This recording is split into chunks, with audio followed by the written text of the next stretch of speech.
ou rassurer tes peurs. Plus tu libères ton esprit du poids du superflu, plus la vie redevient légère. Tu n'as pas besoin de 1000 choses pour être en paix, mais seulement de quelques vérités solides que rien ne peut arracher. L'essentiel ne s'achète pas, ne dépend pas du regard des autres, ne se perd pas au premier changement. Tant que tu continues de t'attacher à ce qui n'est pas essentiel, tu construis ta tranquillité sur du sable. Mais dès que tu recentres ton attention sur ce qui est fondamental, tu retrouves une autonomie intérieure qui dissout l'anxiété. Lorsque tu apprends à lâcher ce qui n'est pas vital, la vie cesse de te faire peur, car tu n'as plus rien à défendre sauf ce qui est inébranlable en toi. L'une des raisons les plus profondes de ton anxiété est ta difficulté à supporter même de petites doses d'inconfort. Tu veux que tout soit stable, doux, prévisible, rassurant. Tu veux que les émotions soient apaisées, que les situations soient claires, que les relations soient simples, que les décisions soient sûres. Mais la vie ne fonctionne pas ainsi.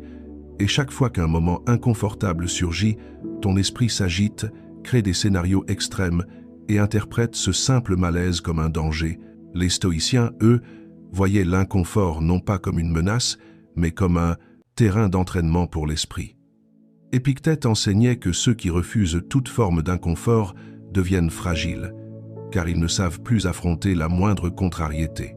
Lorsque tu cherches constamment à éviter ce qui te dérange, tu développes une sensibilité excessive aux moindres changements et ton anxiété s'intensifie. Tu redoutes la solitude parce que tu l'as toujours fui. Tu redoutes l'incertitude parce que tu n'as jamais appris à t'y tenir debout. Tu redoutes l'attente, le silence, les tensions, les décisions, parce que tu n'as jamais entraîné ton esprit à rester stable dans ces moments. Le stoïcisme t'invite à faire exactement l'inverse, t'exposer volontairement à de petites doses d'inconfort pour fortifier ton âme. Supporter un désagrément sans t'agiter, rester calme dans un moment d'incertitude, tolérer une émotion désagréable sans en faire une catastrophe, respirer au lieu de fuir, observer au lieu de paniquer. Lorsque tu acceptes l'inconfort comme un passage naturel de la vie, il perd son pouvoir sur toi. L'anxiété, elle, se nourrit de l'évitement.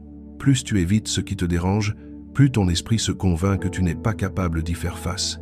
Mais si tu commences à affronter, même doucement, ce que tu craignais, tu découvres une force que tu pensais ne pas avoir.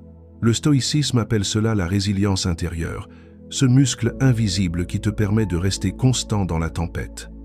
Plus tu apprends à tolérer l'inconfort, moins la vie t'impressionne. Moins elle t'impressionne, moins tu as peur d'elle. Et moins tu la crains, plus tu deviens libre. À ce stade, tu commences peut-être à voir avec une clarté nouvelle